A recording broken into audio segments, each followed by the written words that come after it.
ผัวตายโอ้ยทั้งเท้าบุญมีใสท้าวตาจืดขอบใจแฟนและเสมอ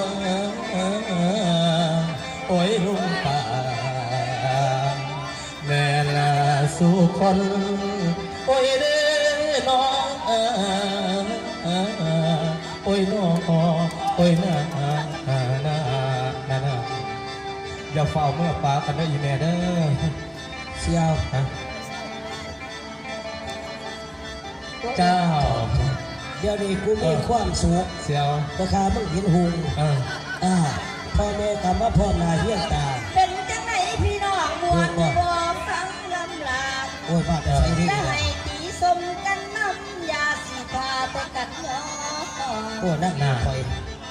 และว่าวสายคำบ้องน้อยคนฝ่ายน้องลามูอุ้ยน้องลาอดพระหลวงพรในงานบานเพื่อความเมียคอยแม่เฮาในงานบานแม่เฮา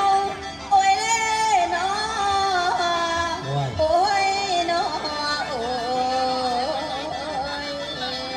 ไปสมัครสันแต่บารีบัตแก่เนาะเรามาผัวนั่งเลยเราผัวนั่งเป็นนางเอกตอนแก่ได้เป็นจังไรตา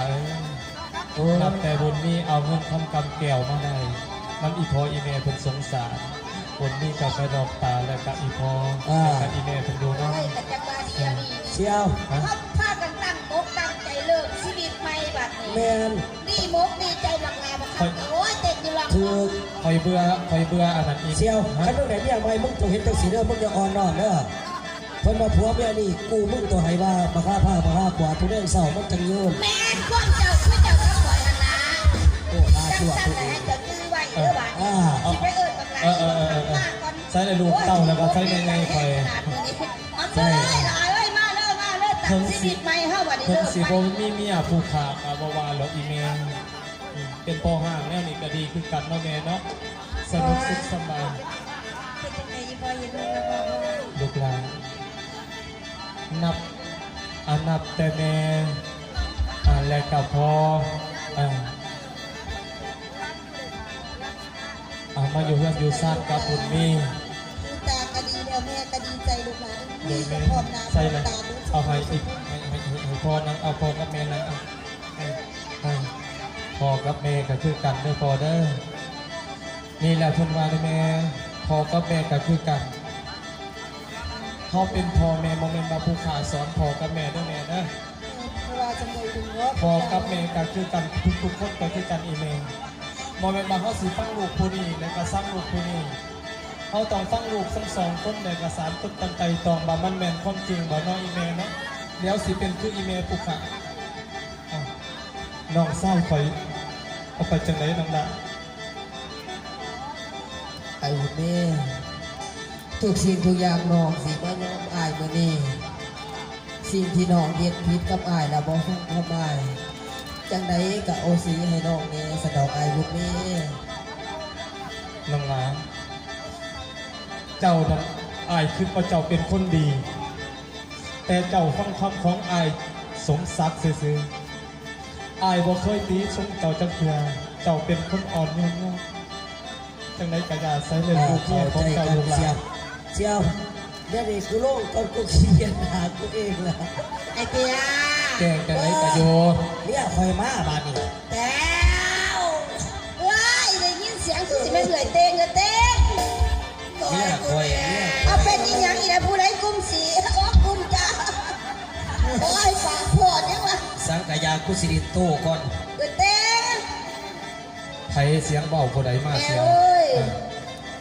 กระซิบกระซับไปฮักลูกฮักเต่าไปกระซิบฮักจะล่าด่าโดนคิดเชื่อ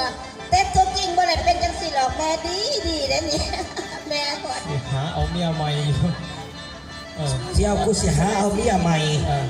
กูพงอ้อได้อีเตงเลยกูสร้างได้ไหมจะจัดการด้วยแล้วก็เกิดเตงเนอะกูเสียเปรียบเสียเอ้ยเมียกูลูกเสียวดูเขามากนะลูกลูกเพิ่งมาฮะ ลูกสาว ว่าหัน เฮ็ดเบิดดาบอล เมื่อลูกยังดีอยู่กวดมึงแล้ว เจียว ร้านกู ผู้ใดมาเพิ่นเจียว ให้คนกวดก่อนล่ะเบิ่งมึงยังปกติบ่โอ้ยยังเรียบร้อยอยู่พอมึงบ่ได้เฮ็ดบ่ไอ้เตี้ยแค่ไหนกูโดดสิไหลแล้ว อันนี้คำว่าไกลๆผู้ใดนั่นน่ะ เอ้ย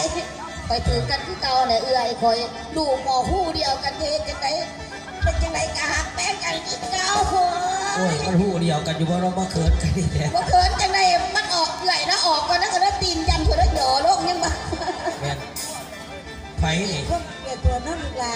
อันนี้เราคนมันยันกันมันก็เลยเจ็บมันก็เลยเป็นเปียตัวลูกลามือ เดี๋ยวเราเบาๆน้ำมือไว้ โอ้ยเศร้าแล้วกว่าสิว่าน้ำเจ้าหน้าคือจระเข้ข้างเรื่องฮะ เนี่ยสองแต่ละสองแม่อะไรแต่ยังสิเป็นบ้านทองสองไก่เด้อ เศร้าแน่นี่แหละปากวันนู่น สบายสีกลับขึ้นมาให้พี่เอมี่ เสี่ยวผู้ใหญ่ใจอ่อนแข็งไหว สบายสีผู้ใดข่อยก็บ่จำหรอกสบายสีสบายเซอร์เนาะอีแม่เนาะ แม่นบ่จัด ไอ้มี่สบายสีมาหอดตลอดอะไรคือพวกมันสบายสี บุ้ยสบายสี ฮะ เบิ่งคักๆโลด ผู้ใดก็เบิ่งให้ไปเบิ่งแม่สบายสีนี่มันสิเป็นสีคือกัน สบายสีหรืออีสบายหี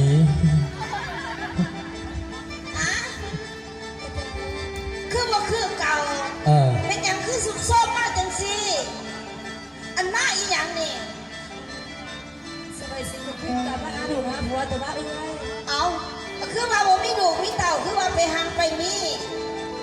อันสภาพบ้านสภาพแบบนี้กูคิดว่าตั้งแต่มีคับปิโก้เลยติปานนี้ เข้ามาโลดเป็นผู้ใดน่ะสบายสีสบายสาหรือว่าสบายหีบ่ มันยอมกันเมื่อแต่คุณดูเต่ามันแรงใส่กันเกลียกว่าหัง บักลาอีนางมาพี่มึงจะสิไปว่นแม่มึงหัน อย่าไปบ่นเนาะหาเอาไม่ก็ได้เราลูกลาภาษาเมียเชื่อ เสี่ยว ฮะ มึงใจแข็งเลยกูว่านี่มันเลืองแห้งนะไหนฮะ ผัวอีเมย์ไม่รอผัว